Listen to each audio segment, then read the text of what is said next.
Hello, guys! My name is Kathleen Dio, and if you haven't subscribed to my YouTube channel, please subscribe now. So, today we're going to discuss strabismus doctors. Okay.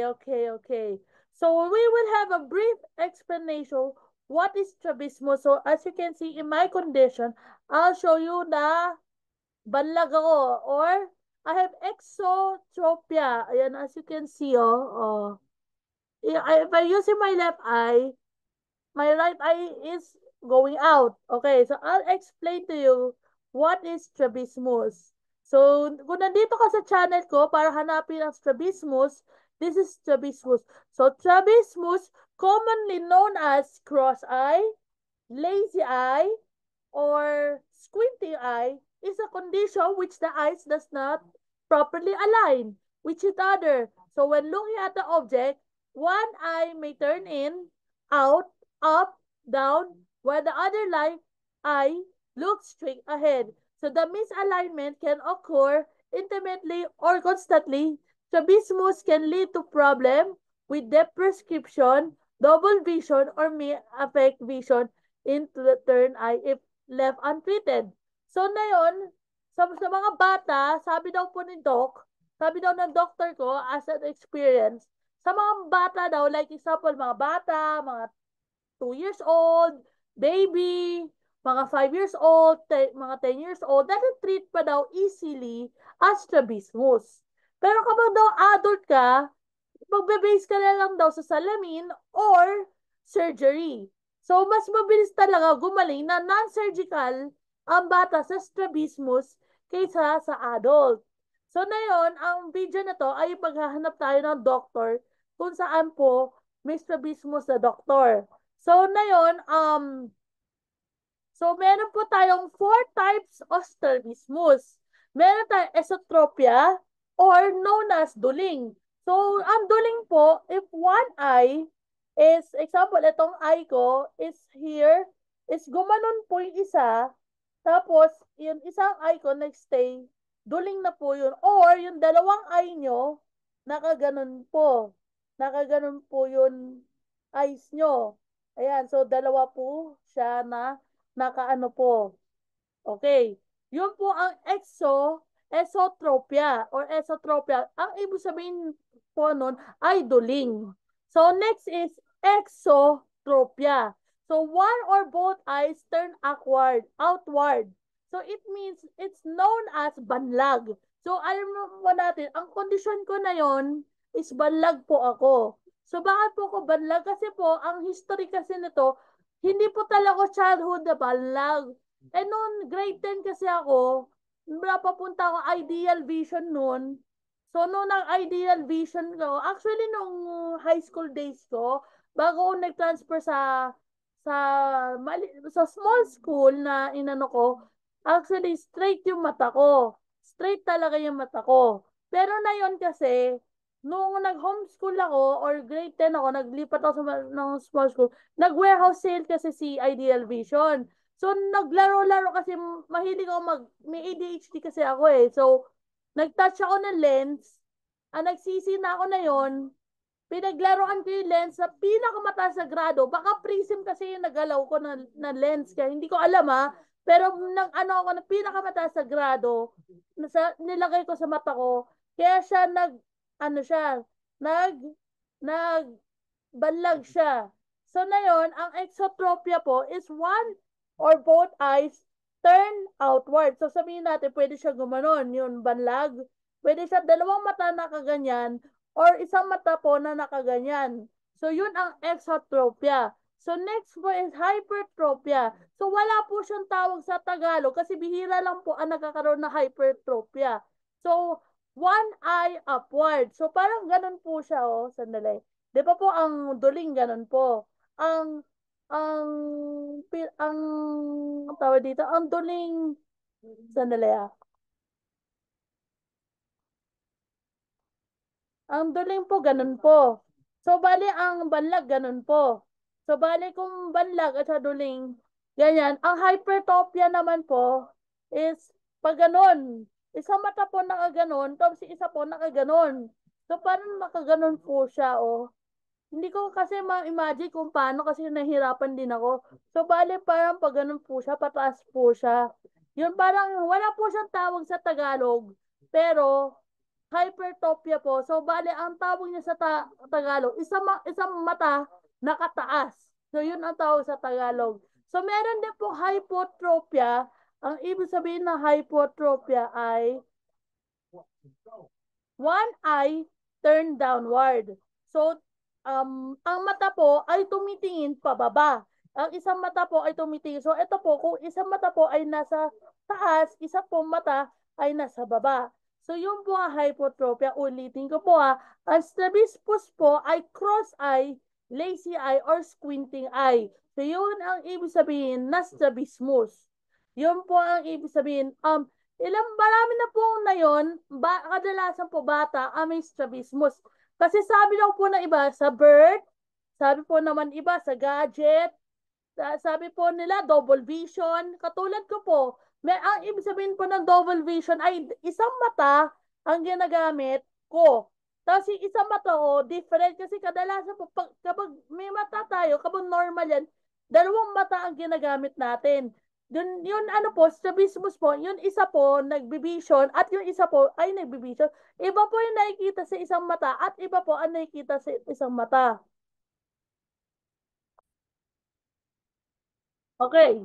So na yun, iba po ang nakikita sa isang mata at yung iba po, yun po ang kadalasan causes ng strabismus. Para nagdo-double vision siya. At kapag pumunta ka sa doktor at tatanungin sa anak mo, tawag dito, magkaiba pa ang dalawang mata mo. Magkaiba pang vision ang inaano mo.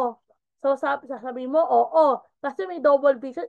Meron po ako nakikita sa kaliwa, meron ako nakikita sa kanan. So, yun po ang causes ng strabismus. Kaya po hindi pumapantay ng mata ng bata o matanda kasi double vision po sila. So, parang isang mata ginagamit minsan. Kasi dahil malabo, minsan po ako po, kasi po malabo po yung isang mata ko, kaya isang mata lang po yung ginagamit ko. Kaya po dahil malabo ang isang mata ko, ay outward siya, pupunta siya sa outward at isang mata lang ang gumagana ng masa ng cornea natin. Okay, so start na tayo. So saan po ba magpapakonsult kapag strabismus? Okay, doon na muna tayo sa mga medyo maraming machine na ginagamit. Opo. So ngayon po, first of all, strabismus muna tayo. Ang first of all na ano ko is si Dr. Cynthia Del Mundo. So si Cynthia Del Mundo po ay sa St. Luke's po siya naka-base. So specialized na po as strabismus. So as you can see here, si Dr. Cynthia Del Mundo po ay specialized po na strabismus. So at consultation na po is 1,750. So hindi ko lang po sigurado kung may test pa po siya itatakbo or kasama na siya sa test. So, ang pagkakaalam ko po, kasama na po yung mga machine na gagamitin. So, bali kasi, ang maganda po, kapag ophthalmologist sa specialist sa strabismus ang iyan, marami silang equipment na itatest sa strabismus. Meron sa TV, meron po sa microscope, meron po sa, iba-iba po eh. So, si Dr. Cynthia Del Mundo as may specialty po ng ano. So, ito po yung number ng appointment niya. 1,750 po ang appointment niya. So, sa susunod naman po is si Nakpil Eye Center. Si Nakpil Eye Center po, ganyan din po. So, kaso ang importante naman po, marami po silang equipment na pang strabismus. So, sabihin natin, ang Nakpil, kahit malayo po ito, mura lang po offer niya. 999 po sa basic package po nila kasama na po yung mga test itatakbo, check up at lahat po at saka 1,500 po or 1,499 po kapag premium package po mas marami pong equipment. So syempre po kung sakasakali po ang kunin niyo na po yung 1,499 kasi po yun po yung specialty nila yung 1,499 marami po pong test mas sigurado pa po na makukuha niya po yun, ano niyo po, yun, dito, yung pinaka-prism lens niyo or yung pinaka-eye, yung matetest talaga yung eye. So, yun po, 1,499. Okay, next na tayo. So, next sa NACPIL is QCPH Vision Rehab. So, medyo pricey lang po si QCPH kasi it was trained by Chinese doctors. Dito po ako nagpa-consult dati sa QCPH Vision Rehab. Kaya po ako banlag hanggang na yon kasi hindi po ako madalas magpa-check up sa kanila. Dati kasi, umabot pa po ako nung dati-dati pa po, nung 2019, 2,000 po ang price nila. Pero since nag-rebrand sila, at saka sumikat na po yung vision therapy nila, is naging 4,000 na po. Yun po yung pinaka-kompleto. Isa sa mga pinaka-kompleto na equipment po. Kasi yun po as specialize ng mga doctor nila. So, mga Chinese doctors po ito. So, nung nagpa-check up ako dito, marami silang ginawang test sa akin. Marami silang ginawang test sa akin. So, nung nag-test po ako dito, so, ito po yung location nila. So, 4,000 pesos din po yun. Ano nila, yung pinaka-ano nila, yung pinaka-consultation, yung testing. So, wala pa po doon yung lens. Okay. So, dapat regular kayo magpapa-check up para yung pumantay na po yung mata nyo or para matanggal na po yung prism nyo kasi medyo mahal po ang prism. So sabihin natin, nung ano po, so nung nag-check up po ko, marami po ginawang test. Ang maganda po kasi dati, regular check up ko, pumantay-pantay naman po yung mata ko. Kapag wala po kong salamin, eh ganito po magiging itsura niyan. So yun ang problema na may strabismus. Kapag wala kang salamin, magiging banlag ka o tuling ka or pataas ba mata mo o pababa mata mo.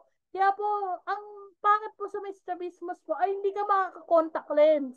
So sabi nga po ng iba sa Reddit, sabi daw po nila, yun sa Reddit, sabi daw nila, gusto ko po, bakit po ganon? Yung mga tao na may prism, hindi maka-contact lens. Paano po kasi magka-contact lens? Eh wala pong ginawang prism si supplier po na contact lens. At so, kung magko-contact lens man, makapal sobra. 'Di ba? So, dapat wala pong contact lens. Dapat hindi tayo magko-contact lens. O kung may ano tayo, strabismus po tayo. Ano po, may strabismus para po pumantay po matalapit natin. Kaya po tayo nagsasalamin, kaya po tayo nagta-therapy. So, next is QCPH. So, next is Juarez Vision Center. Si Juarez Vision Center po, ay dalawa po din ang branches niyan. Meron sila sa Eastwood, meron sila sa Caloocan. So, bali ang consultation nila is 1,500. So, kapag 1,500 po, so, sa 1,500, meron pa po silang run na test. So, aabutin po kayo ng mga 3,500 po sa Juarez Vision Center. So, 1,500 po ang consultation pa lang po, check up pa lang po, yung pag-ano pa lang po ng lente. Tapos, yung mga test mo na iraran, aabutin po ng 3,500. So, yun po ang sabi na sales nila, associate nila doon or yun, front receptionist. So, yun po ang sabi ng receptionist nila na, ano po, tawag dito, na 3,500 aabutin kung sakasakali, kung may test pa po i-run. Opo, so meron na rin po yung Juarez Vision Center. Okay. So next po ay si Doktora Karen Lee Ong. So Karen Lee Ong, opo, sa Manila Doctors po yun. So si Karen Lee Ong po ay isang ophthalmologist. So meron po siyang, nakita ko po sa reviews niya na nag-aasikaso din siya ng strabismus. So meron siya sa strabismus na clinic. So ang hindi ko lang po sure kung meron siya mga equipment sa strabismus. Pero mga lente po na prism na itetest po sa inyo, meron po siya. So, ang consultation naman po ni Karen Leong is 1,500. So, bibigay ko po yung Facebook link sa baba para i-PM niyo po siya or yung contact number niya, ilalagay ko po dito sa taas. Ayan. So, susunod naman po is si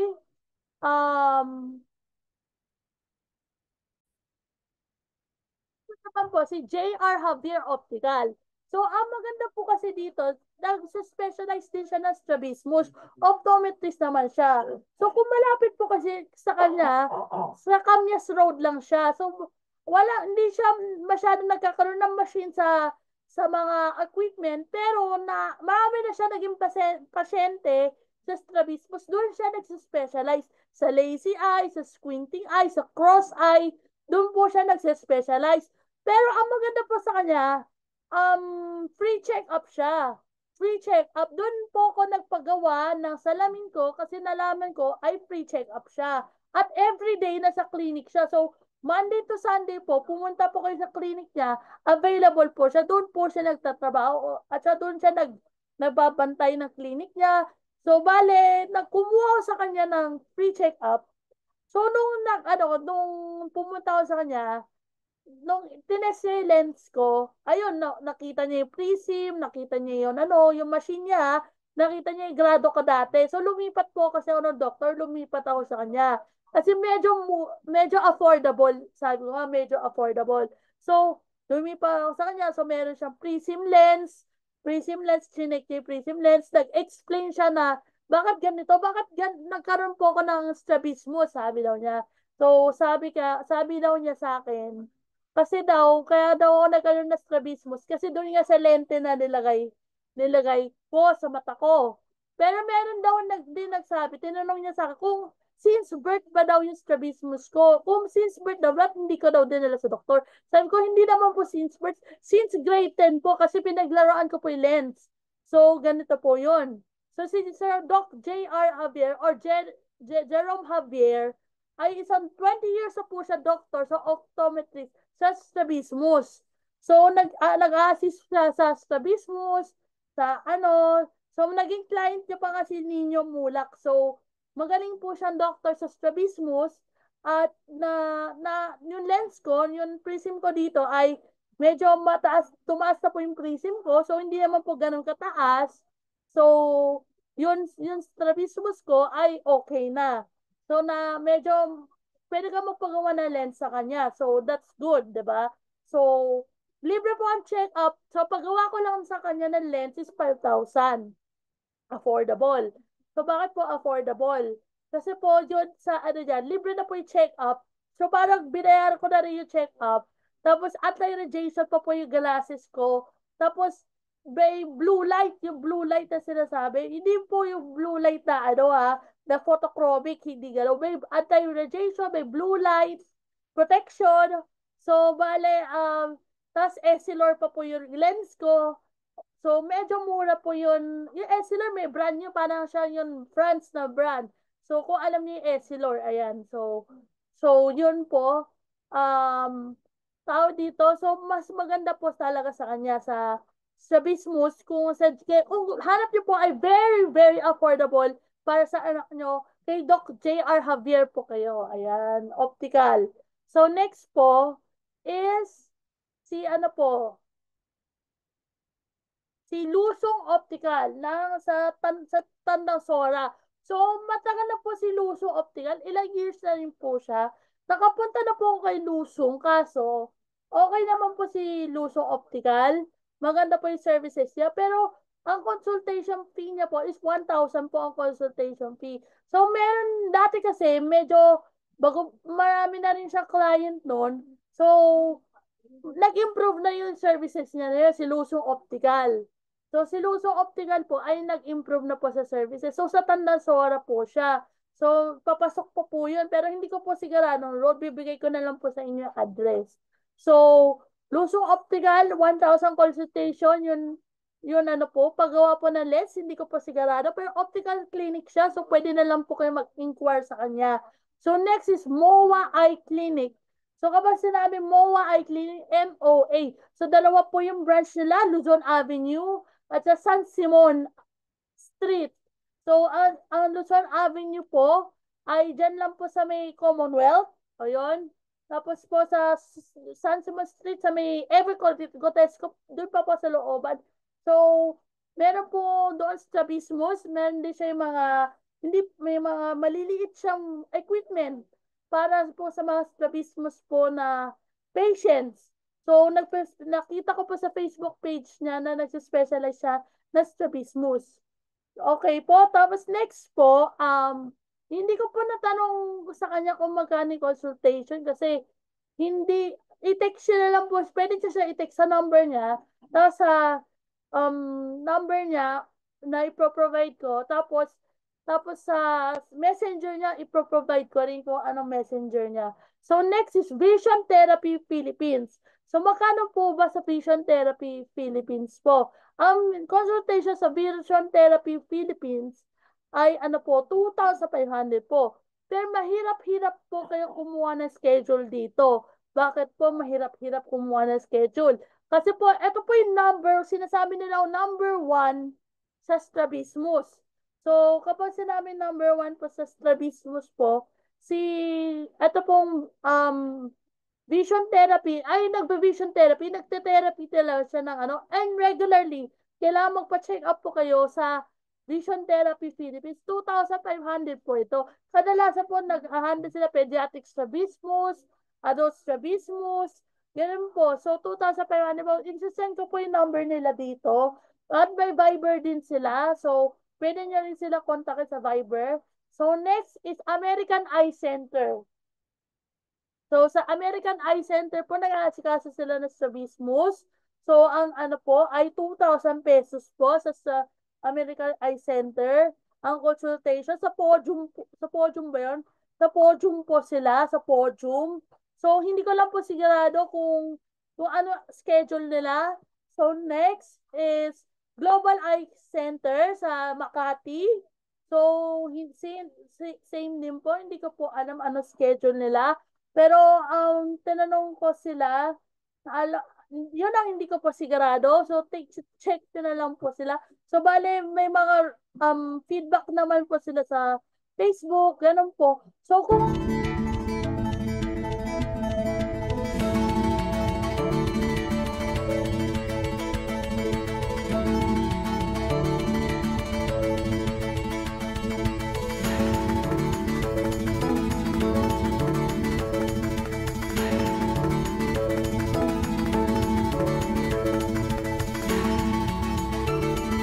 sa Laguna naman kayo, sandali sa Laguna naman kayo, meron po doctor din na sa strabismus sa Laguna po. Okay. Meron po sa Laguna. Soon po, mag-o-open sila ng Makati branch at Laguna branch. At Alabang branch, sorry. Makati branch at Alabang branch. So, sa, ano po, Elige de Leon Eye Clinic. So, ito po yung Facebook page nila. Tapos, Elige de Leon Eye Clinic po ay nasa ano po yung consultation. Hindi ko rin po sigurado, pero sa Laguna sila. So, yun lang po. At sana po na kita niyo naman po yung doktor. Okay. So, this is the ano po, reveal. So, ito na po yung salamin ko sa strabismus. Ayan po. Ayan, susuotin ko na po. So, parang, ayan po. Medyo pumantay po yung mata ko, di ba? Medyo lang po, medyo. Pero hindi pa naman po siya pumapantay. Ayan, medyo nagagamit ko na yung right side ko. Nagsi-single vision na po. Yun po yung maganda kapag nagsusuot po ako ng salamin. Ayan, nakikita nyo, nagsi-single vision. Hindi na siya masyado nag-outer. So, kapag tinanggal ko po yung salamin ko, ganyan po mangyayari. Pero kapag suot ko po ito, ano po siya, lalaro pa po siya ng ano, matagal ko na kasi hindi sinusuot to eh. Kaya ganito po. So, bali, medyo pumapantay na siya hanggang sa pumantay na siya. So, ganun po yun, ha? So, kung nagustuhan niyo po yung video ko, sana po magustuhan ninyo. Please like, share, and subscribe to my channel.